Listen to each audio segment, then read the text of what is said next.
that the Holy Spirit guides you to something you really, really don't want to? Could it happen?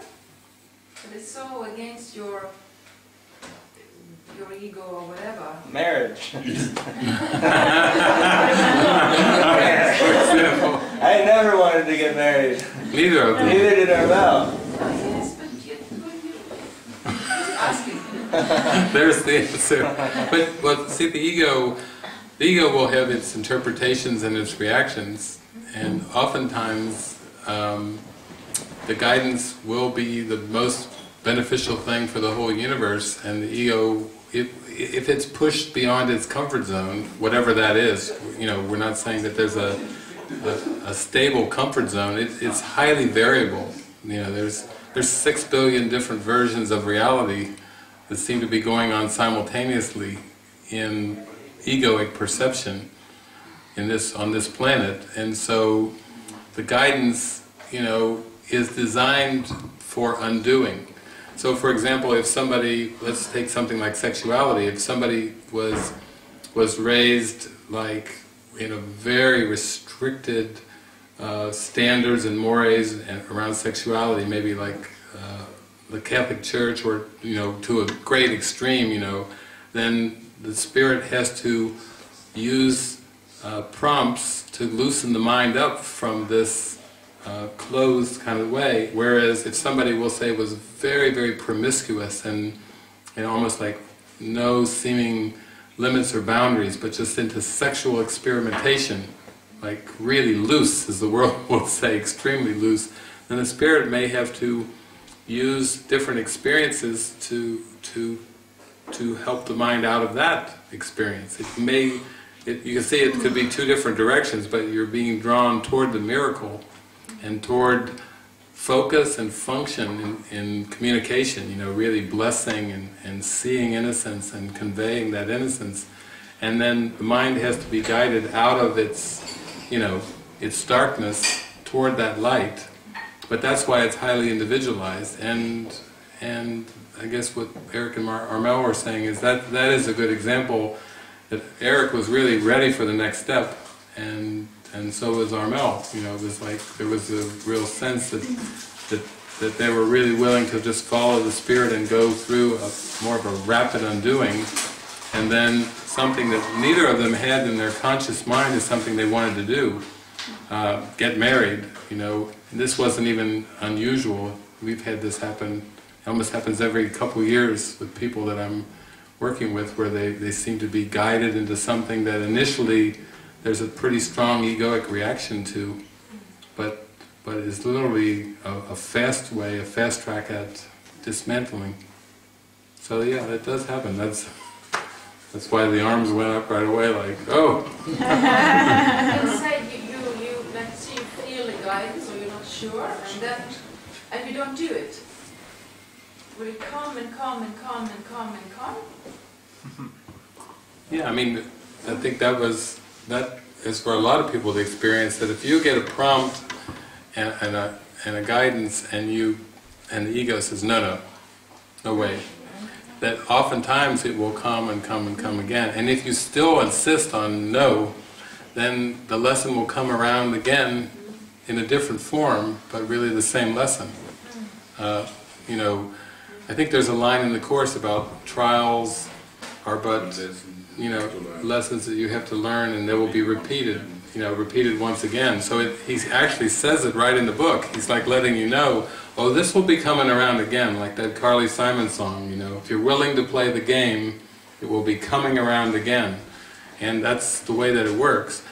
So that's why we talk a lot about readiness and willingness. You know, when we first met Armel, you know, in Belgium, it was quite a deep session. Armel had a lot of stuff pouring through her that even scared the other people in Belgium at her course group. She was really letting it rip through, and then she went to a 3-week devotional in Canada with Jason and Kirsten and Jenny, and then there was lots of tears. She was in tears most of the devotional, and then she came down to Cincinnati, and then with Lila at the Lighthouse and things. It was, again, extremely emotional, and yet she was working on being authentic and really tuning into the prompt. You know, that's what she really wanted.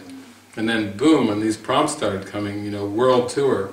That's an interesting prompt, world tour. And then get married to Eric within 15 days. You know, that's a lot. That's a big download. And then watching, you know, and for Eric that was a lot too. You know, he was ready for the next step, but you know, he had never anticipated this form. You know, he had a relationship, he had a girlfriend. That was first step, was telling the girlfriend, well, I might be getting married to a woman I haven't met. Telling your girlfriend that, you know, and then telling his mother and his dad, and then he has a real close family, so he knew that that would spread very quickly, and a real close kind of, that was part of the self-concept of Eric, was this close family.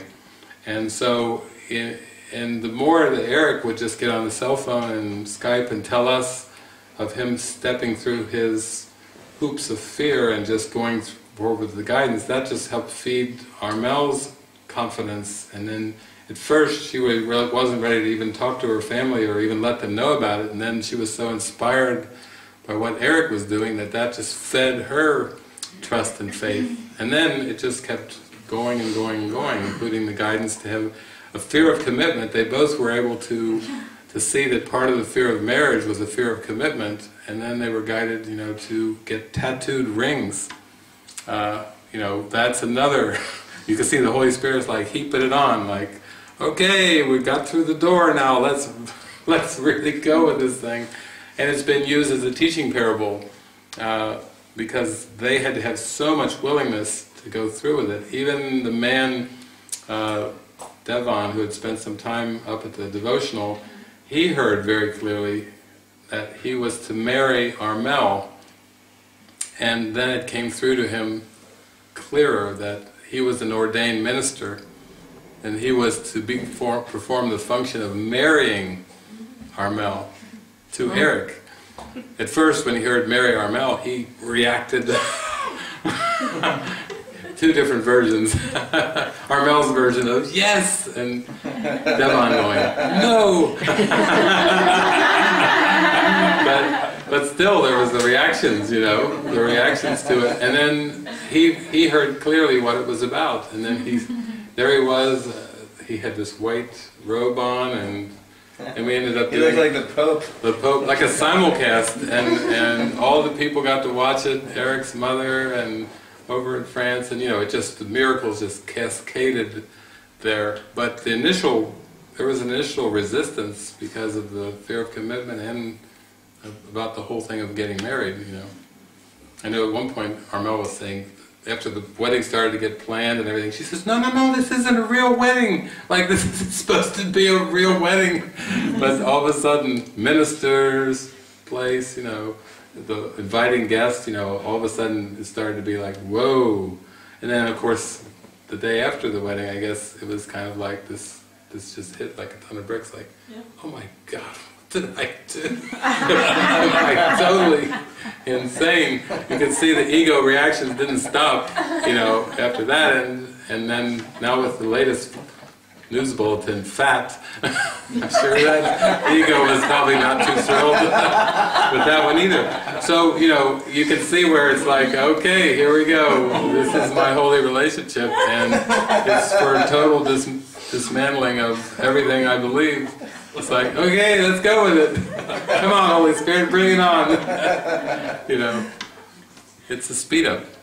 But it's a good example for everyone. It's a good parable, you know, of willingness to hang in there. Yeah, we laugh a lot. Yeah, you have to. You have to laugh a lot at this, you know, there's no other way. Yeah.